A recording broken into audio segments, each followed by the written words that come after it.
Can we? Okay, what's 4? Okay. And you still think we ought to do public comment? Cute skirt. Okay. Good morning, everyone. We have the shh from the Sergeant of Arms. Good morning and welcome to Trade, Commerce, and Tourism Committee. It's Wednesday, April 6th. I'm Councilwoman Janice Hahn. I'm going to start this committee meeting. I'm still waiting the arrival of Council members Tom LaBonge and Bill Rosendahl. But we're going to go ahead and get going. Why don't we start with items 1 and 2? Yes, under item 1, the Board of Airport Commissioners submits for council approval a replacement lease with Federal Express Corporation for land and aircraft maintenance facility located on World Way West at LAX for a term of 10 years.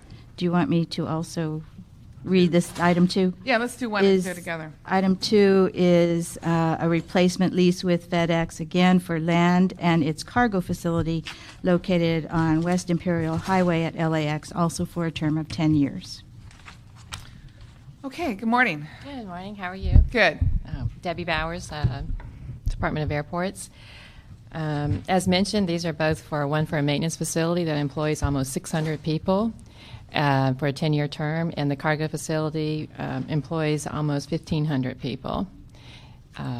So we are asking to extend both terms for 10 years.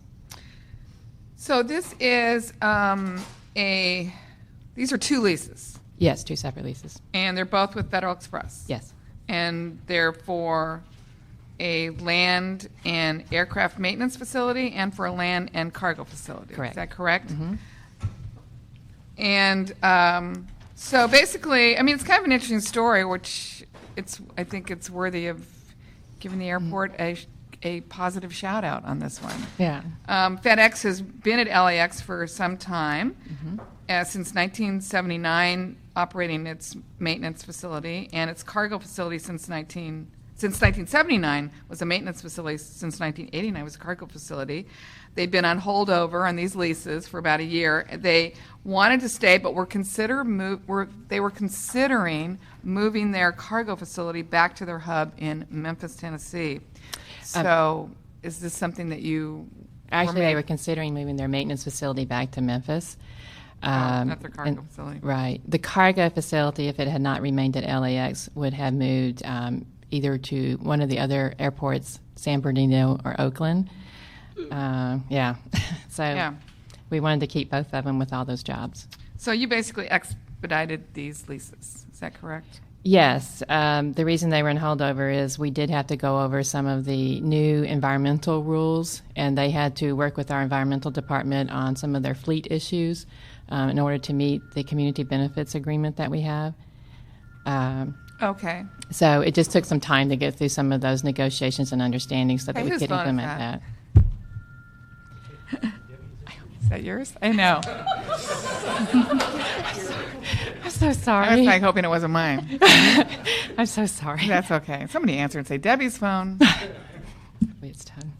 No problem. Now you're telling me, because my notes were saying we have over 1,000 employees, but you're saying 600 plus 1,500. Right. Between the 2 facilities, there are almost 2,000 employees. There's 550 that work at the maintenance. There are 110 maintenance technicians who float between the 2 facilities. Mm-hmm. And there are, I want to say, almost 1,400 or 1,300 in the cargo facility. Okay, so we're over 2,000. 1,300. Yeah, right. So that's key that we're keeping those jobs here. It's key that we're keeping FedEx here. I think that was a good move, and that's what we're really hoping all of our departments are able to do. If it's legal, if it's ethical, if it's within your purview to expedite leases as opposed to going out again for an RFP, we appreciate that because we think this is a critical time, and most companies are looking at their bottom line. Most companies are looking at where it makes the most sense for them to operate. And clearly, you've made them realize that LAX is where it makes the most sense for them to operate. We've been able to keep those jobs here, and I think that was important. Is this, bottom line, was this a good deal for the airport? Oh, yeah, absolutely. They actually stepped up to the plate, and we've implemented with them some good market rates on our buildings. Very good. So I think this is a good deal. I will recommend that we approve it. When the boys show up, maybe we'll take it over, take it up again. Sure. Okay. Thank you, Debbie. Thanks. So that was 1 and 2.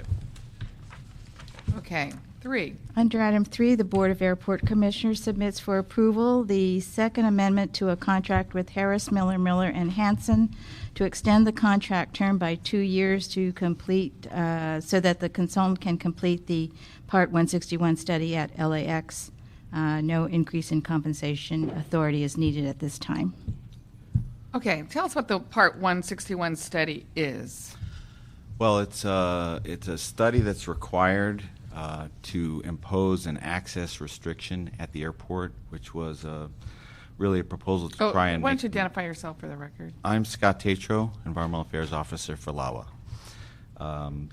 Yeah, we were proposing to implement an access restriction which would affect easterly departures during the nighttime hours when the airport is normally flying in what we call over-ocean conditions, where the departures go out over the So water. is this considered a noise restriction? It or? would be. It's noise or access. It's really, the What's the purpose is for difference? noise reduction, but Okay. since it affects operators' ability to operate at the airport, we have to follow a federal process called Part 161. It's under Okay.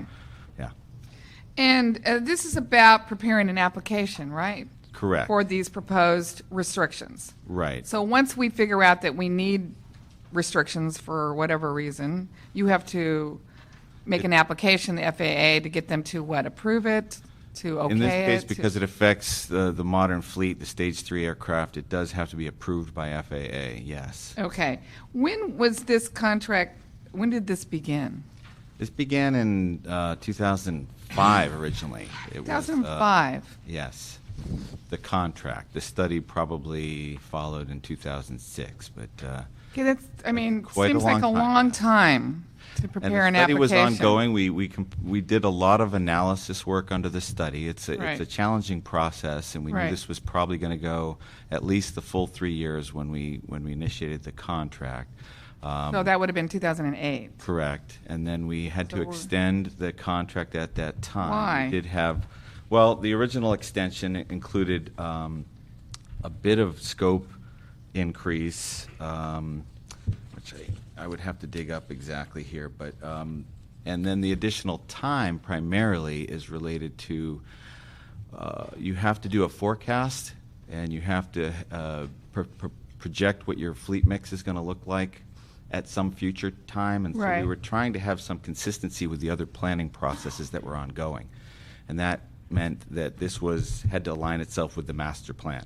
And Okay. because we were in different, So is this part of the discussions master on plan? It's not part of it, but because Is this it's a part of the planning agreement, the process. settlement agreement? It is part of the settlement agreement and the CBA agreement. It's a Okay. mitigation measure. It's in all of those commitments. Okay, so that we have. basically, and are we within our, what's the word I'm looking for, the settlement agreement we're- with the in good faith with the community that join in the settlement agreement? Is this, Well, that's has this part been of why okay with them? It's part of why we have to finish Yeah. what we started here. Right. We know this is a long shot. Right. And we've done a lot of work on this. Right. But we do have to finish the study. and What then was the submit original contract application. for, the amount? The amount originally for the LAX, and this, you got to remember, this is for 2 studies. Van Nuys had a very comprehensive study, which involved about 7 different measures originally. Okay. The LAX portion of that originally was $2.8 million.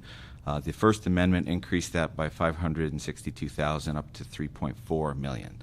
So that is still the total amount for the LAX study itself. 3.4 million. Correct.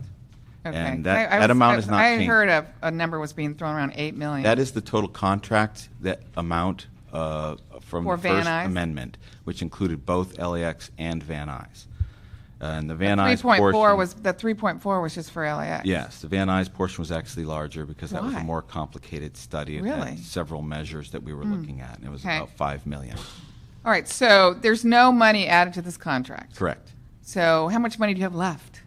Well, under the LAX side of it, we have about $1.5 million of unspent funds. And So a lot of this time has gone this by. We haven't Harris, spent Miller, it. Miller, and Hanson, they're okay with that 1 point? I mean, they feel like they can do it for 1 point? Absolutely. It'll be probably less than $1 million will be spent to finish. We'll come in a little less, and the Van Nuys work we've also have not spent about. Okay, what's 1.2 left to million. be done?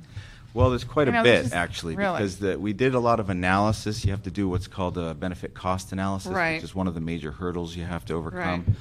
Right. But there's various steps that are left in the process, including some public outreach. Yes. They have to actually draft the language of the application itself. Right.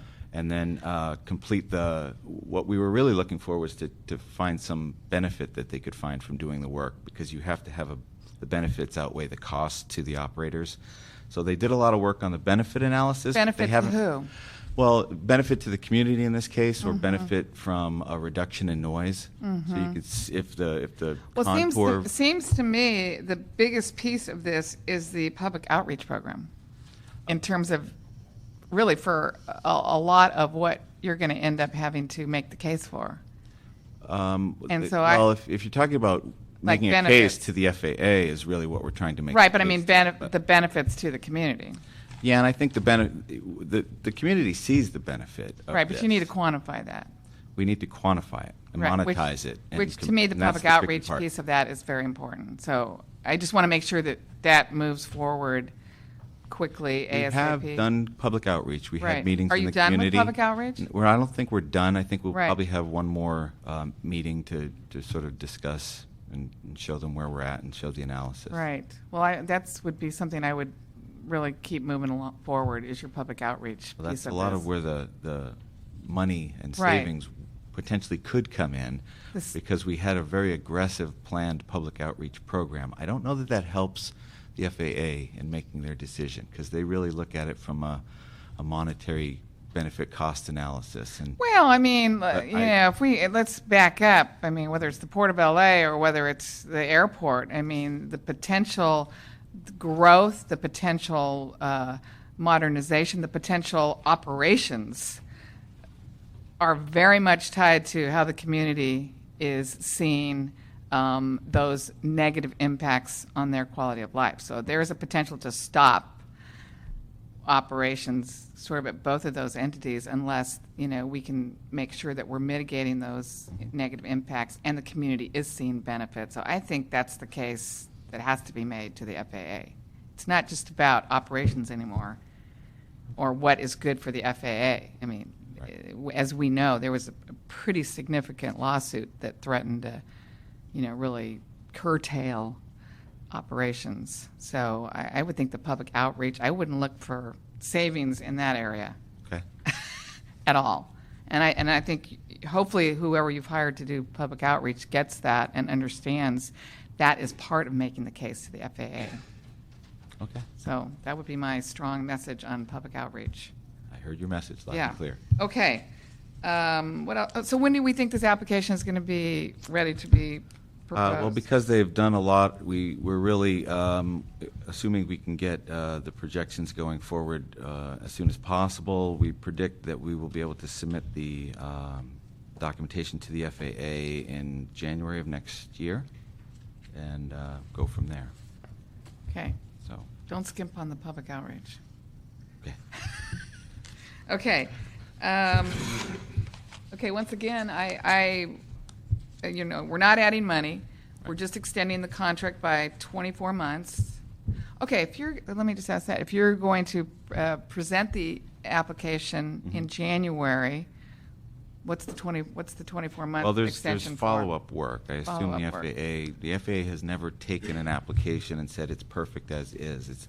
There tends to be a lot of back and forth. So you need these and then there's consultants. right. So then there's the notice of the proposed restriction would be posted sometime after that, and the FAA would have a timeline to look at it and hold public hearings and so forth. So we want our consultant available to address any comments that come up which may extend out for several weeks or months. We don't know. So you're just asking for this 24 months And then we to would- sort of just cushion the whole rest of the process. Yeah, well, assuming Public there's outreach, an approval. preparing the application, getting to the FAA, having the FAA come back and Correct. make their comments, having these guys comment on their comments. Right, and we would have to impose this as an ordinance. So if there is an approval, we would have to come back through the Board of Airport Commissioners and the council to actually impose the restriction. So that would allow this contractor to sort of follow the whole process through. I see. Do you see it going beyond the 24 months? No. Honestly, I don't. Okay. Yeah, we would have asked for a 3-year There's extension. been times we've tried to pass an ordinance with this city attorney, and it's been beyond 24 months. So Yeah. that'll be something we'll all have to If look we at. can get over the FAA hurdle, I You assume the think the rest city will be attorney's easy. office is nothing? Okay. Yeah. All right, well, I feel like, this is worth approving. Again, I'll wait till my colleagues show up, but I would recommend that we approve this and don't skimp on the public outreach. That's my word to you. Okay, thank you. Okay. What's 5? Oh, well, okay, why don't we do 5? And I know a lot of you are here for item 4. Let's do 5, and then we'll come back to 4, because we've got a lot of, I think that's where we're going to spend. 5 and 6. Oh, Mr. Rosendahl. And Mr. Labange. And Mr. Labange. You want to go back to what you were? No, we'll do that at the end. Under item 5, the Board of Harbor Commissioners submits for council approval the 4th Amendment to the permit with China Shipping and the 3rd Amendment to the permit with Yang Ming, whereby the 2 permits would provide that an aggregated number of 20-foot equivalent units that are processed through each of the container terminals shall be used for the calculation of the applicable TEU charges for each terminal based on their respective TEU efficiency scales. But this is in recognition of the fact that the 2 tenants have agreed between themselves to operate their terminals jointly as one terminal. So, this is a joint agreement between China Shipping and Yang Ming to basically, it looks like, take advantage of a sort of a volume discount. Well, Identify yourself for the record, oh, please. for the record, I'm Katherine McDermott. I'm Deputy Yeah. Executive Director at the Port of Los Angeles. What we are doing here is when we built the China Shipping Terminal, China Shipping can't function without Yang Ming. They share attributes, the gate, the rail yard, so they share attributes. And when we signed the agreement with China Shipping, they actually signed a joint operating agreement known as West Basin Container Terminal to operate them together. What they don't do is aggregate their volumes Right. And their TEU scales. Right. And because of that, in one sense, China Shipping has a great benefit of having a terminal that's nothing but container yard space. Yang Ming has all of the other types of facilities, the gate and the maintenance facilities and the rail yard. And so this is really, we think, very consistent with the fact that they're operated as one. We're not doing anything other than allowing them to combine their volumes. And they get a discount for that. And they will get a discount. We're estimating it may be anywhere between just a few $100,000 to $2 million a year, and it depends on each of their volumes in terms of how much volume comes through each. But we think this. Geraldine and I went to China and to Taiwan in 2009, and the chairman of each of China Shipping and Yang Ming said to us, "We believe this is consistent with how we operate the terminal." We looked at it and we agreed. Is this, have we done this before? Is this kind of a first of its kind? Or? It is a first of its kind in the sense that we have never had 2 separate terminals under 2 separate permits that operate as one terminal. And so, yes, it is a different idea. Do other ports do this? Are we the first? Or The only other, I can't think of another port that has two separate permits that Right. operate as one terminal. Right. And actually, that may have been the case with, say, the West or the Middle Harbor project in the Right. port of Long Beach Beach, right. before CUT moved to LA. will other tenants look at this possibility? Although you said there's no other arrangement like this, but are any of the other tenants going to want to take advantage of something similar? No, because they really don't have the same situation where they operate as one facility. And so we don't see this being applicable between with other terminals. Okay, now clearly this is good for their bottom line. What about the port? Is this, We are feel we that losing some money on this? We will probably forego anywhere from $100,000 a year to $2 million a year are the estimates. So yes, we are going to forego some rent in the scope of the amount of revenue that we derive from our cargo operations. It's not hugely significant, but I think it was more in line with the intent that these two terminals function as one. And you think this keeps them happy and keeps their cargo coming through our port? Yes, in fact, we're working with Yangming on a redevelopment project, and so we're working on a term sheet with Yangming, which will commit to upgrade their facility to handle larger ships and more cargo volumes. They're kind of the oldest terminal we have left and the least functional. And then China Shipping will have an event at the port on April 18th. Right. That's going to be the formal dedication of their second wharf.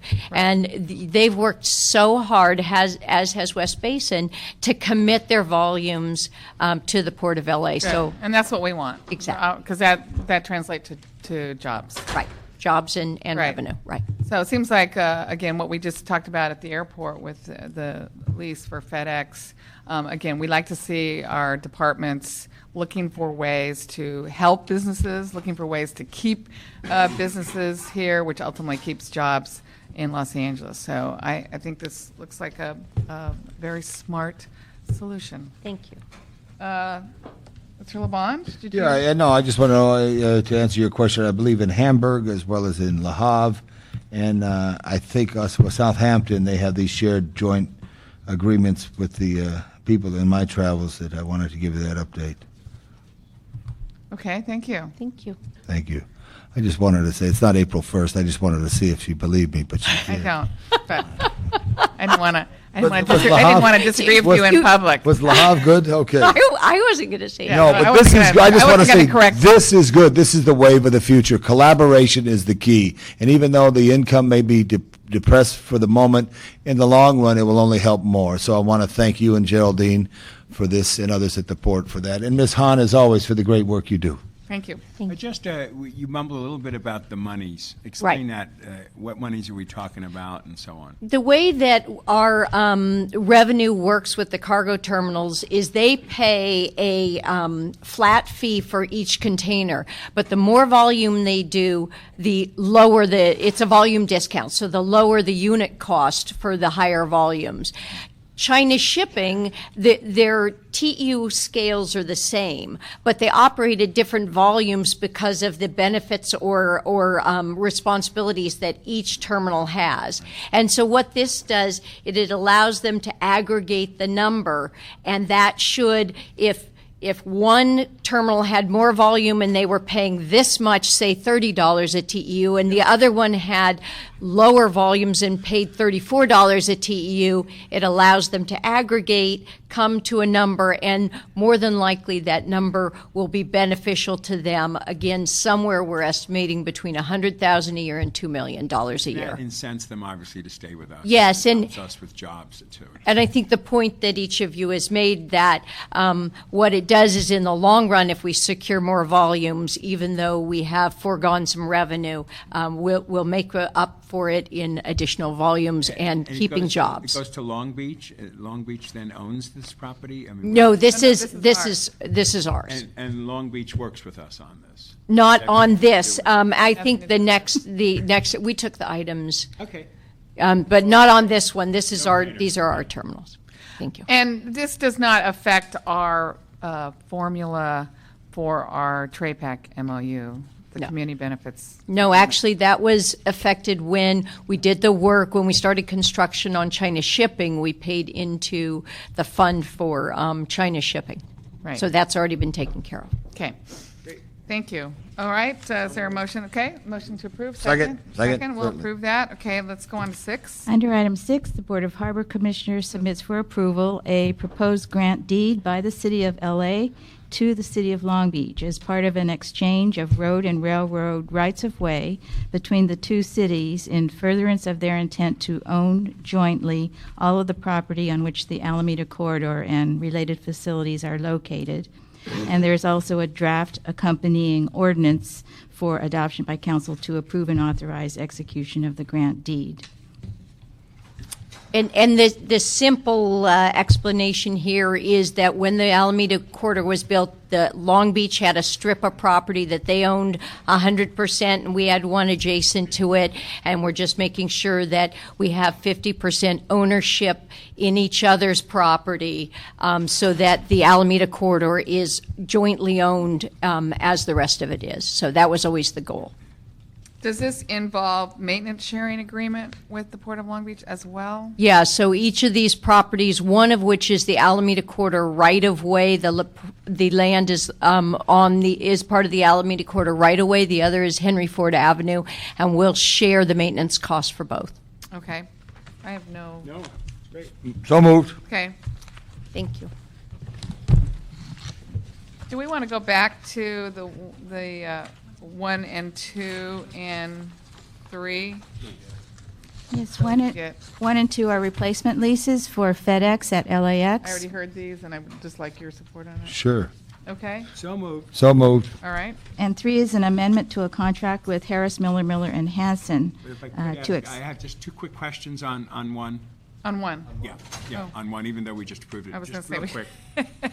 So moved back. Obviously, we support the leases at LAX and understand well what they mean for jobs and business in the city. FedEx is a good company and a good employer. I know that in the past, there's been some discussion of encouraging similar cargo business at Ontario, and I would like to request a report back on the status of that effort. And the reason I'm bringing that up right now at this moment, for the public to know, I met with the Vice Mayor of Ontario and their city manager, and with other city officials, and they're very serious about the management of that location in terms of where they're at, and they have a potential legislation in Sacramento that they're talking about, and I think a report back on this cargo business is very important for us. Okay.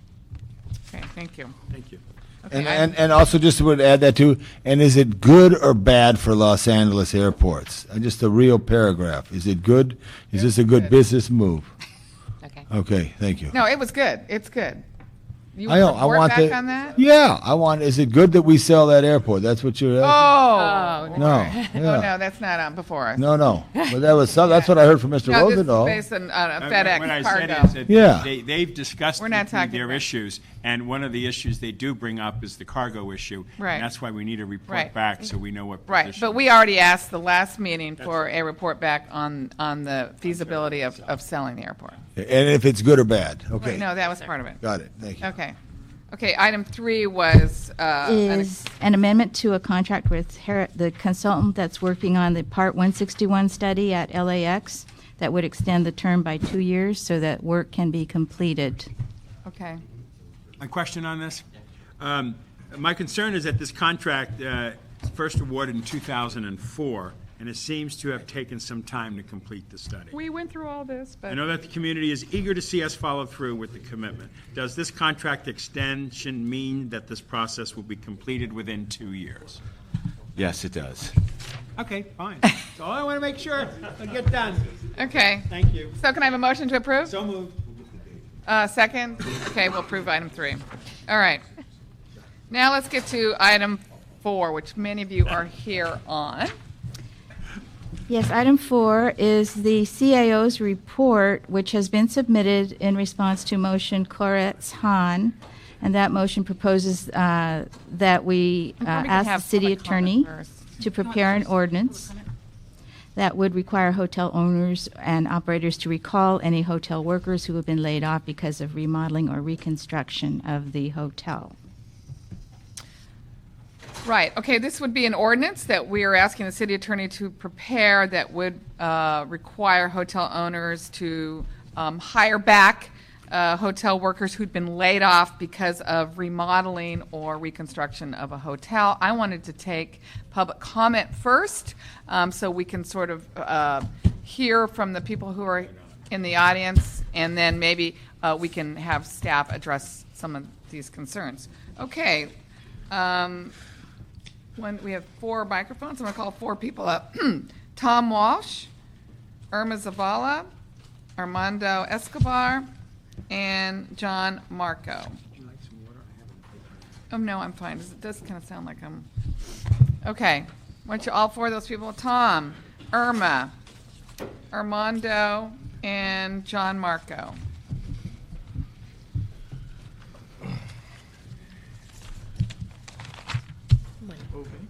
Okay. Hi, Tom. Hi, good morning. Good morning. Thomas Walsh, President Unite Here, Local 11, representing tourism workers in Los Angeles and Orange counties. So we're here in favor of a right of recall ordinance. First of all, let me just say that in the hotel industry, of course, in order for hotels to be successful, every few years they need to renovate in order to be able to attract guests and maintain room rates. We have 2, and typically that's done floor by floor, so the hotel stays open during the period of renovation. Employees stay employed, guests continue to be served.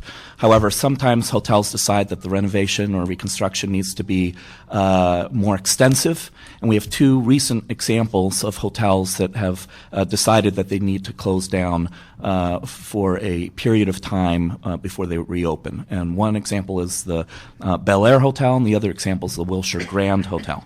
The Wilshire Grand Hotel is an example of how it should be done, an example of how it helps the whole community.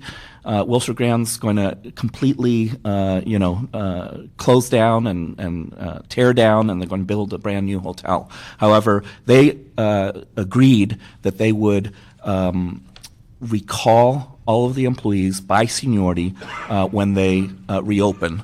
And they also offered a severance package for those that perhaps were close to retirement. They also will be paying for health benefits during the time of the reconstruction. So that's a great example of how a hotel owner is treating their employees and the community.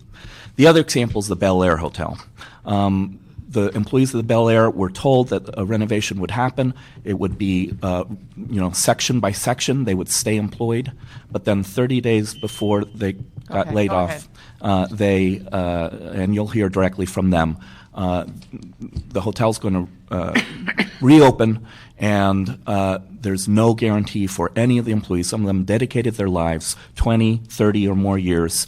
They know the guests by their name. They know their tastes. They know what they want, and they've left them out on the street with nothing. So this is why the recall ordinance is needed. Okay. How many people are we talking about?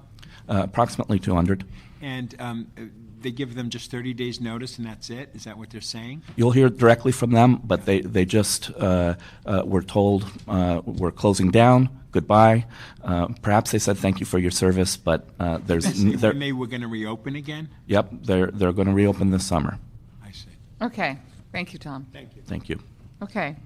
Go ahead, however you want to go. Go ahead. Okay, you'll translate? Okay.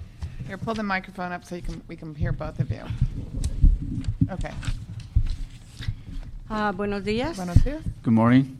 Mi nombre es Amanda Escobar. My name is Amanda Escobar. Soy emigrante de El Salvador I'm an immigrant from El Salvador. y una ex recamarera del Hotel Bel Air. I'm an ex-housekeeper from Hotel Bel Air. Primeramente, agradezco la oportunidad de dirigirme a ustedes First of all, I thank you for giving me the opportunity to be here esta mañana y hablar sobre la ley de retención que proponen para la ciudad de Los Ángeles. Thank you for giving me the opportunity to be here this morning and talk about the ordinance that you guys we are proposing for the workers' retention in Los Angeles. Como previamente dije, trabajé en el Hotel Bel Air Like I said at the beginning, I worked at the Bel Air por más de 23 años como recamarera. for more than 22 years as a housekeeper. Este es un hotel súper lujoso con clientela muy distinguida. This is a hotel with super luxuries and with very distinguished guests. En mi tiempo yo atendía clientes famosos como Lauren Bacall, During my time that I served as a housekeeper, I served very famous people like Lauren Bacall, Tom Cruise, Tom Cruise, Robert De Niro, Matt Damon, Elizabeth Taylor, Michael Jackson.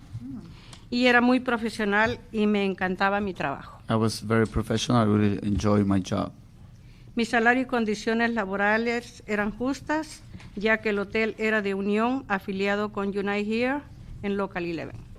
My salary and working conditions were fair because it was a union hotel that was affiliated with United Here Local 11. Pero todo eso cambio vino cuando en el 2009 Go ahead. la compañía Dorchester Collection But everything changed when in 2009 the company Dorchester Collection started managing the hotel. y oímos rumores de un cierre y preguntamos a la gerencia. And we heard rumors about the closure of the hotel, and we asked the company. Nos calmaron They, y nos dijeron que éramos estimados miembros del equipo y nos mintieron. they told us like calm down. You guys are really part of our team, but they just lied to us. Poco después de habernos dicho que no teníamos que preocuparnos, los planes cambiaron A little after they told us don't worry about it, the plans changed porque la remodelación fue anunciada. because the remodelation of the hotel was announced. La gran mayoría de nosotros tenemos 20 o más años de trabajar ahí. The majority of us has been working there for 20 or more years in the hotel. Muy difícil fue para nosotros conseguir nuevos trabajos It has been really hard for us to find new jobs por nuestras edades, pero porque no tenemos la edad para retirarnos. because our ages and we don't have still the age to retire yet. Y hasta ahorita yo personalmente estoy buscando una oportunidad. Until now, I'm still looking for opportunity. Por estas razones yo y el resto de mis compañeros For these reasons, myself and my co-workers, estamos aquí esta mañana aplaudiendo sus esfuerzos we're here this morning applauding your efforts y apoyando la ley de retención. and supporting the workers' retention ordinance. Ningún trabajador de hotel en la ciudad de Los Ángeles Now the workers in LA debería pasar lo que nosotros hemos pasado should go through what we have gone through, y con su visión y liderazgo and with your vision and leadership, harán que la ciudad de Los Ángeles sea el modelo para el resto de la nación. you're going to make the model of the LA the model for the rest of the nation. Gracias por su tiempo. Thank you for your time. De nada. Thank you. Good morning. You might pull the mic up a little bit closer. Good morning. My name is Irma Zabala. I work at the Hotel Bel Air for 20 years, and for me, it's been very difficult now being without a job. You know, the hotel gave us only 30 days announcement, you know, in a very informal meeting to announce the workers about the closing. And while I was working in the hotel, I had the opportunity to have health insurance for my family and myself. But since I'm not working, I had to pay Cobra plan, you know, Very for expensive. more than a year. And right now it's kind of difficult because the insurance increased a lot right now. You know, since I was paying like 284, right now become, you know, like $800 to $1, which is for me very difficult because I am unemployed right now and I cannot afford all that. So it's very difficult for me. So I would like to ask you to please, to all the members from this table, to support the right of recall, for all the workers, because we really need to have a job, decent job like we had in the past. That's all I can tell you. Thank you very much for listening. Thank you. Thank you for being here. Good morning. My name is John Marco. I'm the general manager at the Kawada Hotel. I'm here today representing the Hotel Association of Los Angeles.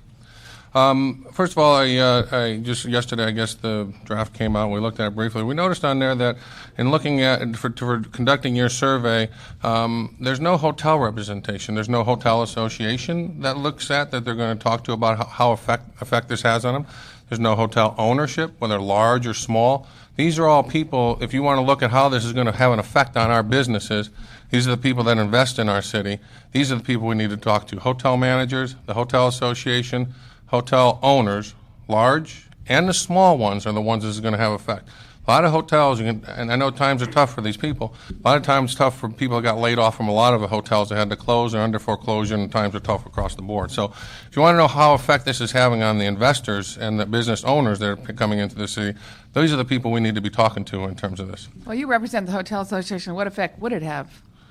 Well, this was just put in draft yesterday. We've looked at it and it's confusing. We have to sit down and analyze it. You want us to have all the answers, we'll be happy to sit with you at future dates and discuss it if that's what you want to do. The worker retention, you're talking about hiring the same people that we had.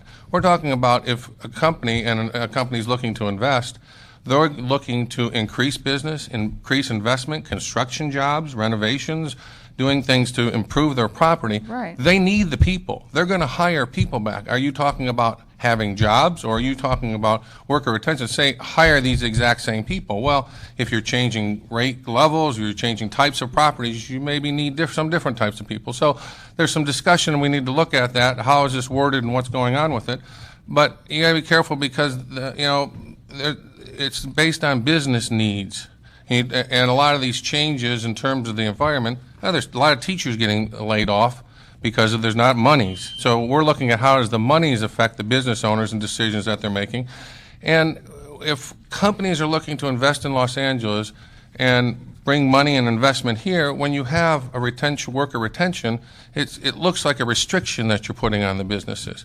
Instead of saying, so they look other places. It's kind of a message that goes out, what do I do, invest in Chicago, Dallas, whatever. So we like the option of having the dialogue with you to look at this, to say, let's create the jobs. I don't know if it's this person or that person. We're trying to create a number of jobs, and usually renovations and upgrading are creating more construction jobs, renovation jobs, and hiring more hotel staff and workers. And I don't think anybody's against construction or remodeling. We would like to be involved in the discussions, though, because on your dialogue, none of us were listed. None of the hotel owners or representation from the hotel community is going to be involved in the discussions. Okay, Thank you. All right, James Elmendorf, Ann Williams, and Beverly Kenworthy.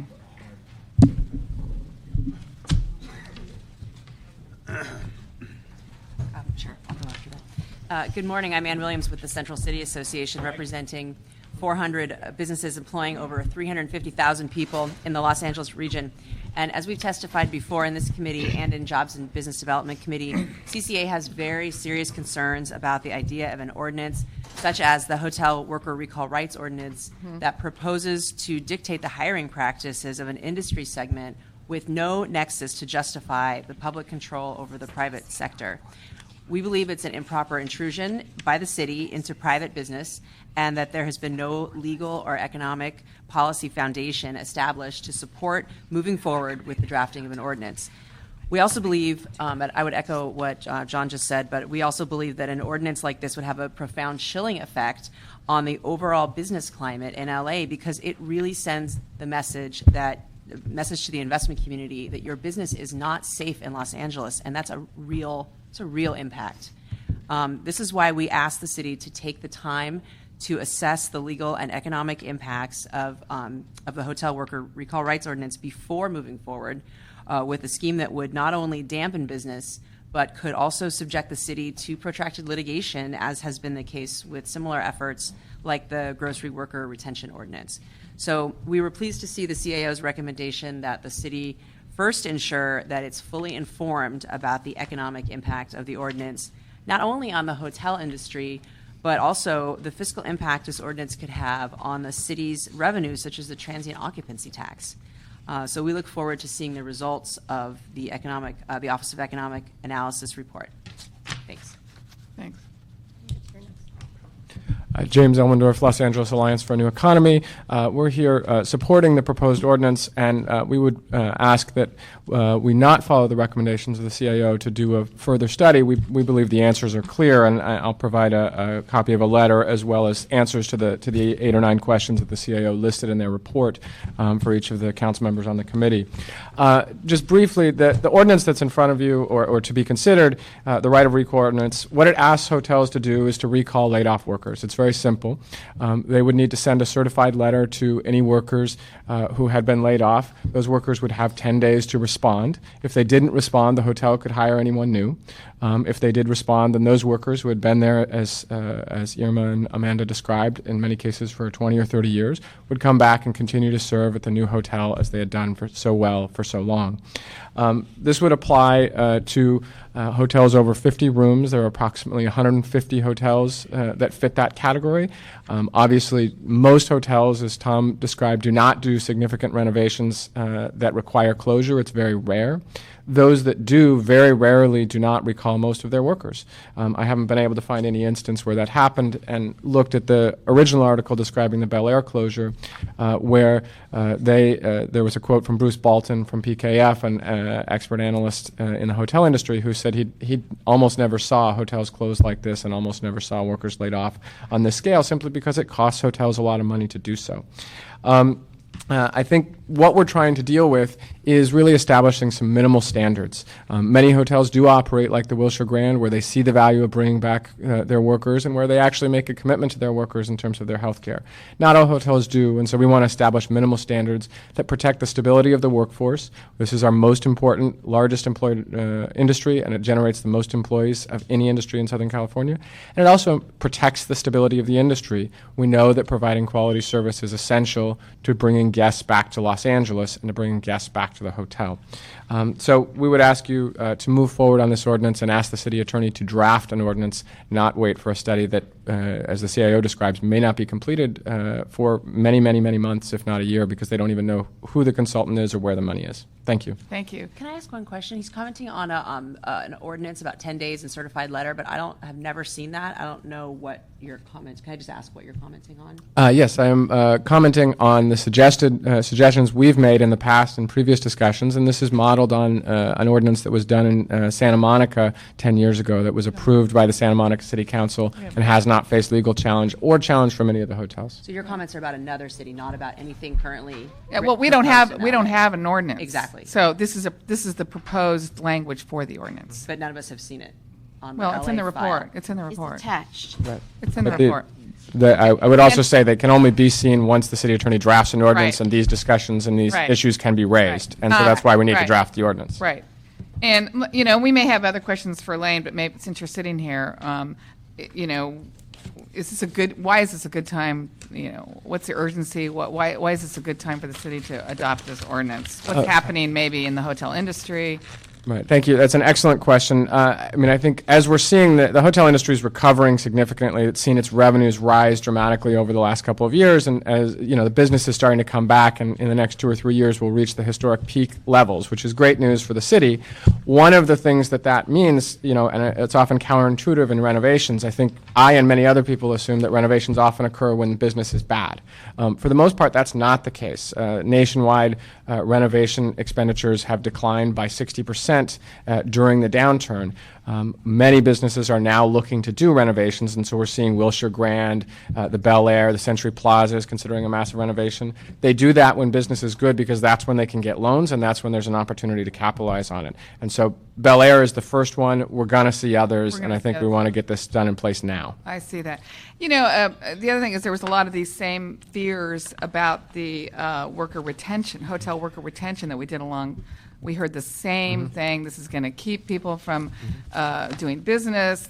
Nobody's going to invest. There's nobody that's going to look at these hotels. Can you tell us, since we've had the hotel worker retention along the Century Corridor, have we seen that kind of the sky is falling happening? Not to my experience. I'd say two things about Century Quarter. One is that a number of the hotels, the LAX Westin, the Sheraton Gateway, the Radisson LAX, and the Four Points LAX, at least to my knowledge, are all examples of hotels that have sold since the worker retention ordinance was put in place, and sold for good prices that are mostly dependent on the economy as opposed to this factor.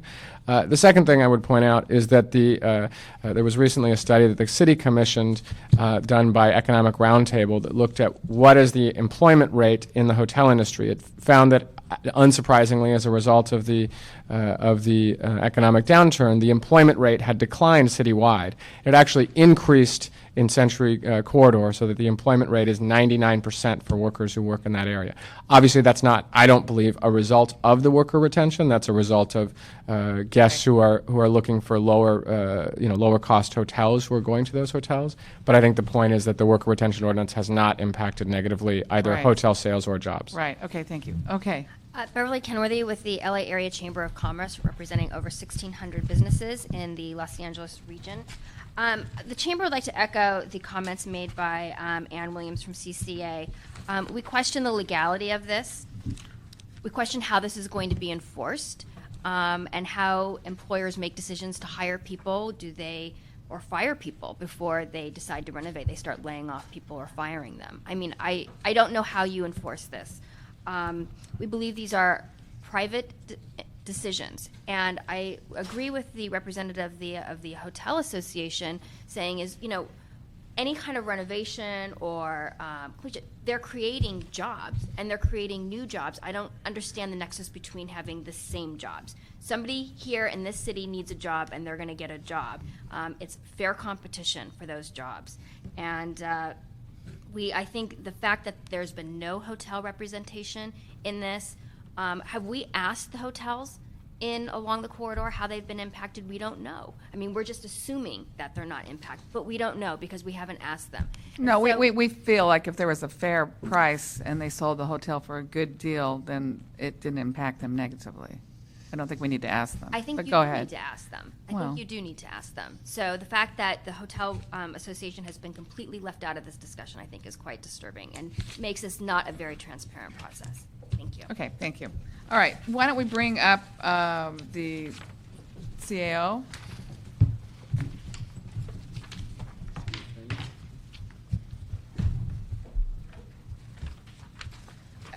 Obviously, you can give your report. I think one of the biggest things we've heard is why was the Hotel Association not involved in our discussion or your coming up with this report? Of course. My name is Madeline Rackley. I'm with the CAO. And as has been mentioned, the report before you actually addresses two separate motions which are related. The first motion, which is 10-2489, was adopted by Council, and it asked the CAO to prepare a study evaluating whether or not to amend the existing hotel worker retention ordinance or to adopt a new ordinance. It's linked to the other motion, which is 10-1716, which was referred back to committee, and asked the city attorney to prepare an ordinance which would talk about recalling workers that had been laid off. So we're responding together to both of those motions. In the report, we realized that in the time that we had, we just did not have the resources to do the analysis that you need to be able to determine whether or not we create an ordinance or amend an ordinance and what should actually be in that ordinance. So in the findings, we listed a lot of things that needed to be considered as a potential part of the evaluation. And I apologize for not including hotel associations, but this is not the definitive list. This was just a list that said these are some of the things that need to be or should be included. I think my staff even suggested you include the hotel association. I apologize. This is just a list of people to potentially talk with. Absolutely, the hotels and hotel ordinances should be included. We did include the Chamber of Commerce, so there are some other organizations here that were included. But did you study the city of Santa Monica, who actually has a recall ordinance since 2001, and how that's impacted the hotels? The ordinance is attached to the report. It's a short ordinance. I have read it. Again, when I spoke with representatives from the city of Santa Monica, they have not actually audited or evaluated the effectiveness of that report. And while we can talk anecdotally about the fact that because there have not been any complaints, therefore it's effective, I am not in a position right now to say that because we haven't actually done the analysis, and they haven't either. And you remember, colleagues, we actually brought this forward a while back, and when it was on the council floor, we heard some of the same concerns and fears from the hotel industry and the chambers, and they wanted an economic analysis done. What happened with the economic analysis of this proposed ordinance? Well, we're recommending that we do an economic analysis. And but we asked for it, I want to say, how many months ago? We asked for the economic. Here's what we were told. We were told we couldn't do an economic analysis until we had the ordinance written. Well, so that was November. November, we were on the city council floor ready to move this forward. Again, we heard all the concerns from the hotel industry, from the chambers, who wanted this independent economic analysis. We have an office of economic. Sure. We were told, am I correct, that we could not do the analysis until we had the ordinance written? Well, you have two issues. First, my office did not get the assignment to actually do the analysis till about 2 weeks ago. So I'm really, really, truly working with limited resources. In the CAO, do you know about the independent economic analysis, the Office of Economic, that we've set up? We were told that they could not do their work until the ordinance was written.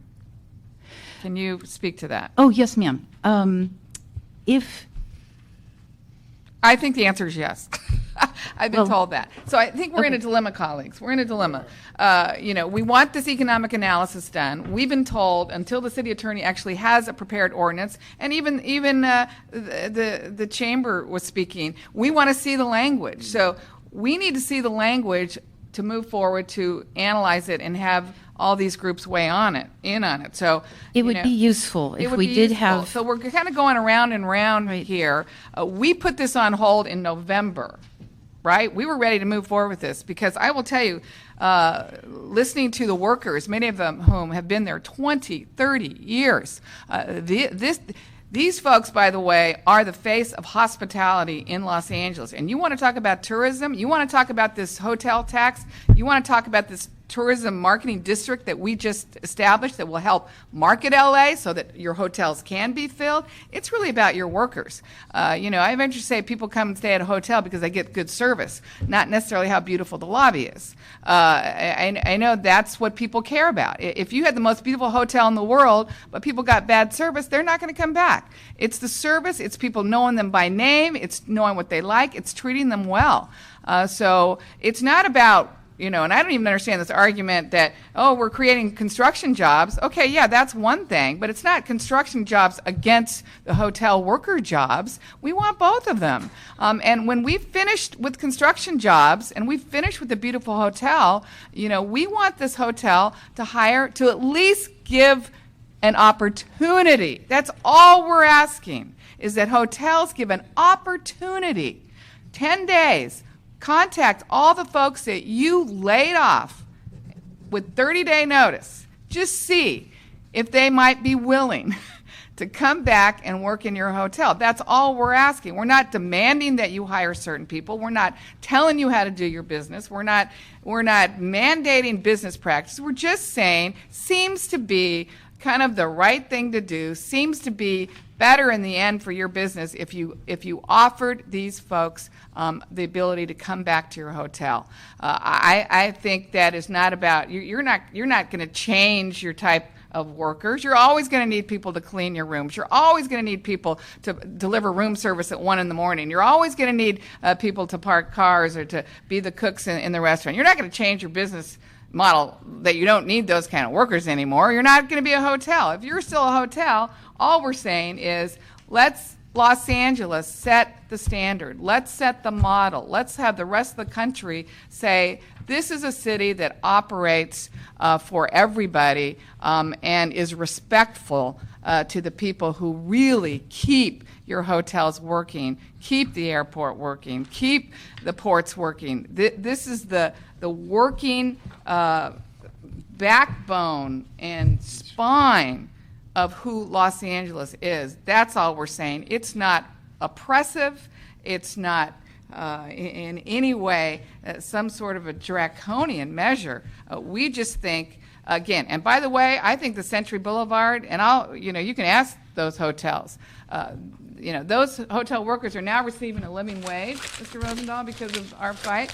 Those hotel workers are now receiving their tips. By the way, the hotel manager was keeping their tips, and the hotels are now retaining those workers for 90 days if they're sold, or change their name. That has not impacted business at all along Century Boulevard.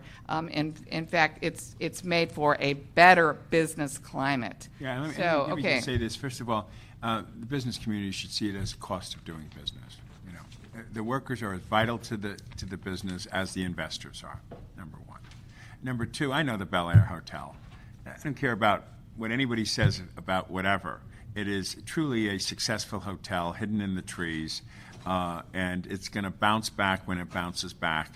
And if there's some conspiracy about not wanting to have certain people back because they've been there so long, whatever their brain set is, it's inappropriate because they're as much part of the history of that hotel and the future of the hotel as are the famous guests and the investors who are part of it.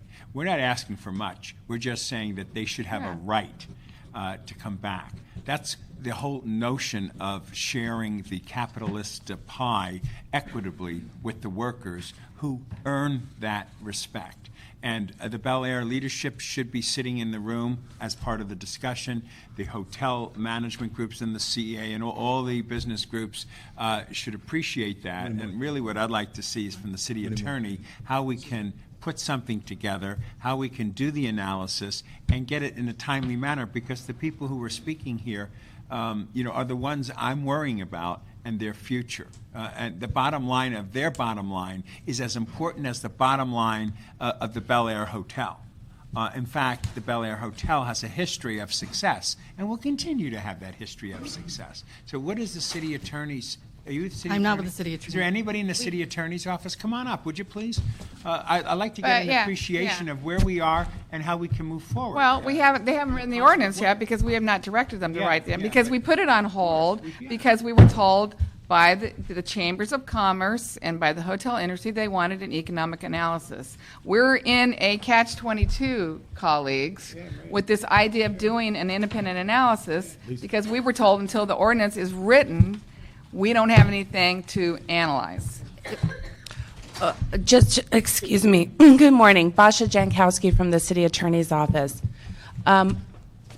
Whenever we draft an ordinance, we have legislative findings and a basis for the underpinnings of the ordinance. We need the facts to guide us as to what goes into the ordinance.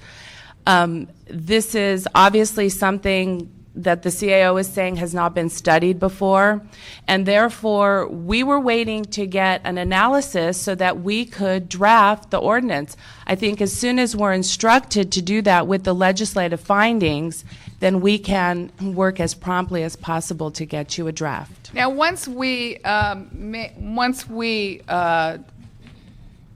urge you to begin writing this ordinance. Now, again, it's all about the details, what goes in this. Is there an opportunity to keep everyone at the table to help give the input with the hotel industry, the chamber, on what goes into this ordinance?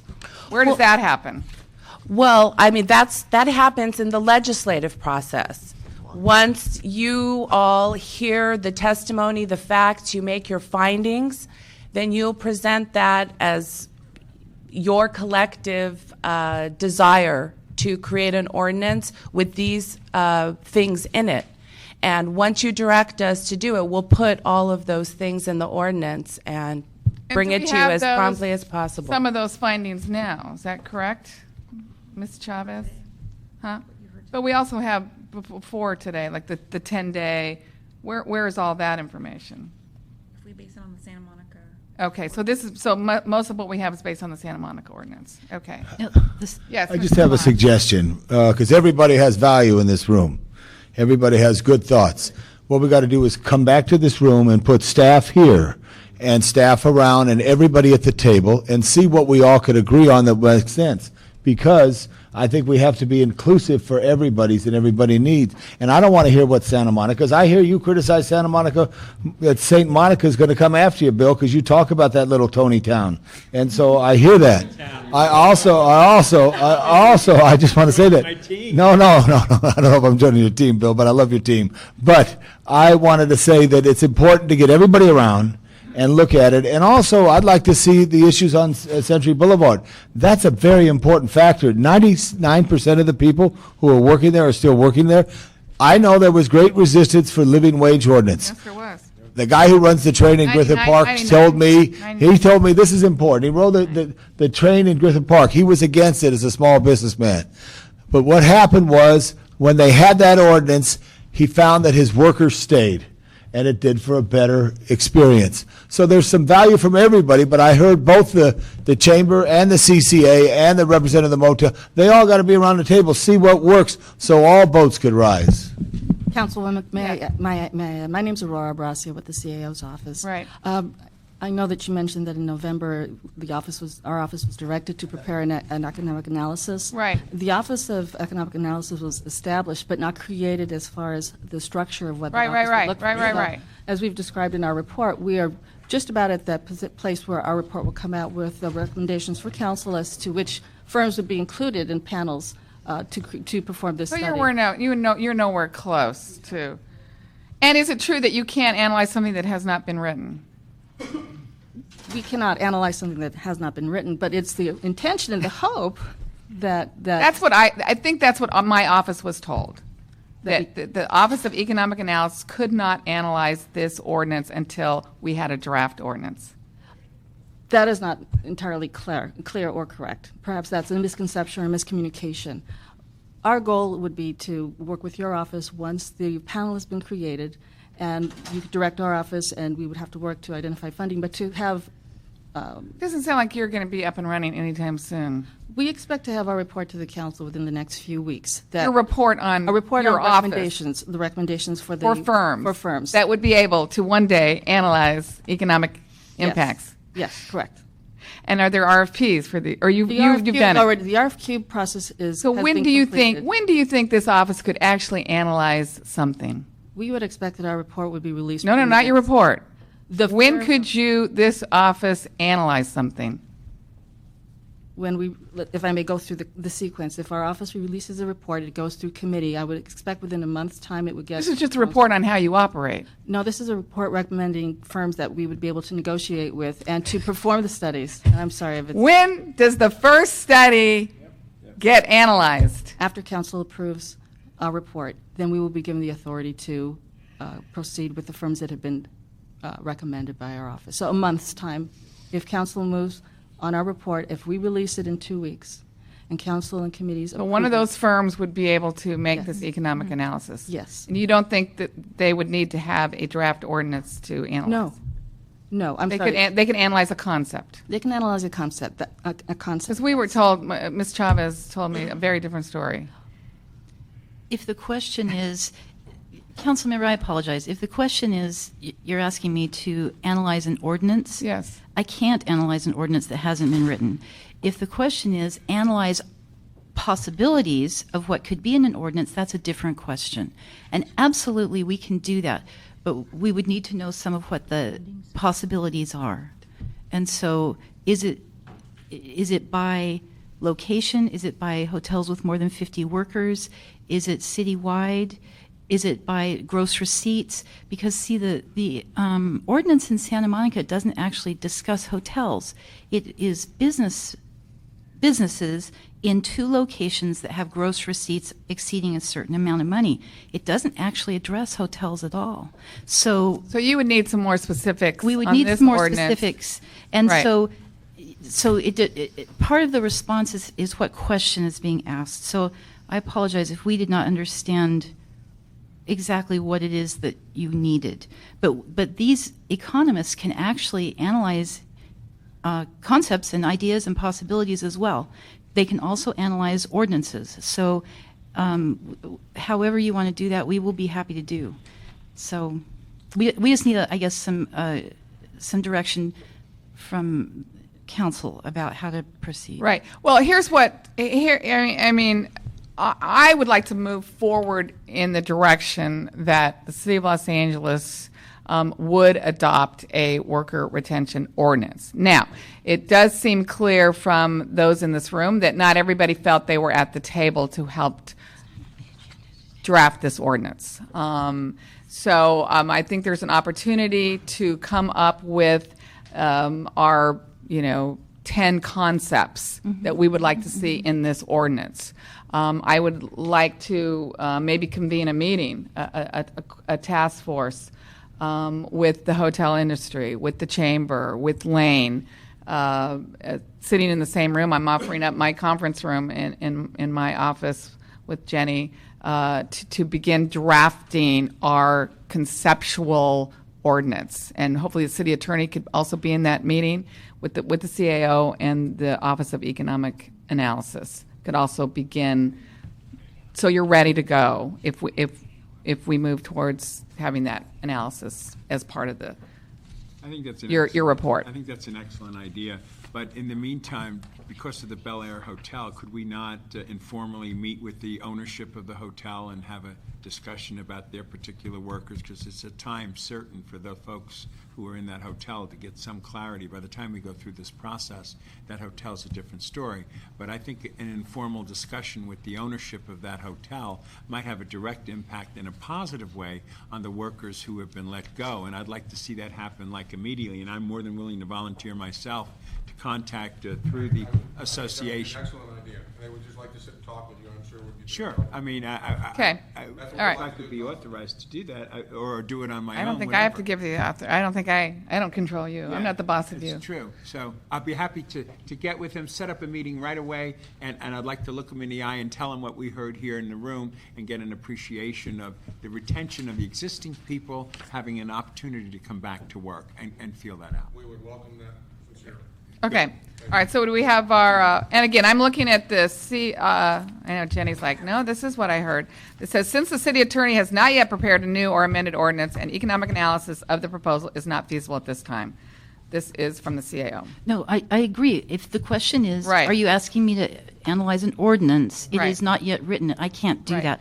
But as we've talked about Right. here today, we'll get Okay, together. so when, and Jenny, can you just call all the interested parties for the first meeting in my conference room? I would say as soon as possible, this afternoon if possible, so we can get this. So were you moving forward with the recommendations of our report is directing our office subsequently to?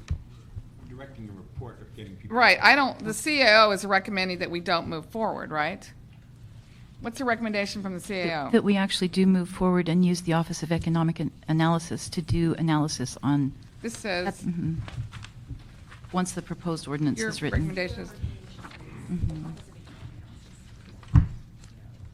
well, I think we ought to move forward.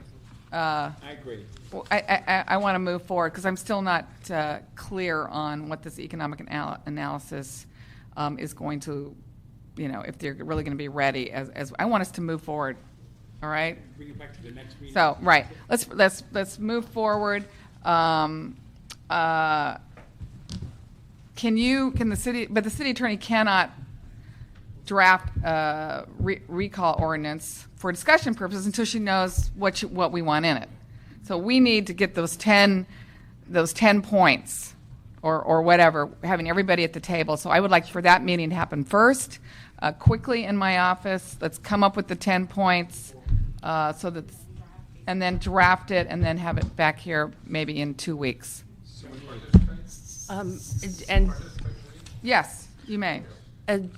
just as a point, I was told from my office because of our staffing situation that we need the council, the full council, to direct the drafting of the ordinance. Is there a way to take this to council so they can request the ordinance from my office? Yes. Okay. So we'll move that forward to begin drafting the ordinance while it's going to be a fluid process, but we cannot hold up any longer. It's disappointing to me that we held up in November for all of your concerns, which they're all very valid, and here we are in April with everyone just spinning, because somebody else wasn't doing their job. So that's problematic to me when we have a lot of folks whose livelihood is at stake. So let's move forward. We will move it to council to begin drafting the ordinance, but we're going to work on making sure the city attorney knows what she's drafting. Does that make sense? And so are you deciding not to do the economic analysis study? No, I didn't say that. It can happen. It's all going to happen together. We're going to have the economic analysis, the CAO, city attorney. We're going to move forward. I can't wait for every single person's office to be perfectly situated. So the committee action then today would be to send this forward to request the city attorney to prepare and present the appropriate ordinance. We'll just Yes. And there'll be findings at that hearing. Thank you. Cool. Thank you. Okay. And just so you know, the CAO also recommended that we would need a funding source if we were to hire a consultant. Of course you do. Right. No, we would work with you. We would be happy to work with your office, too. I don't know where you're going to get that funding source. We have no money. So, but see, that's a perfect example of why I cannot wait for you. If your office is going to be relevant to what we do in the city, you got to figure it out. Okay, thank you. Yes, ma'am. Anybody else wishing to address this committee meeting? Seeing none, this meeting's adjourned.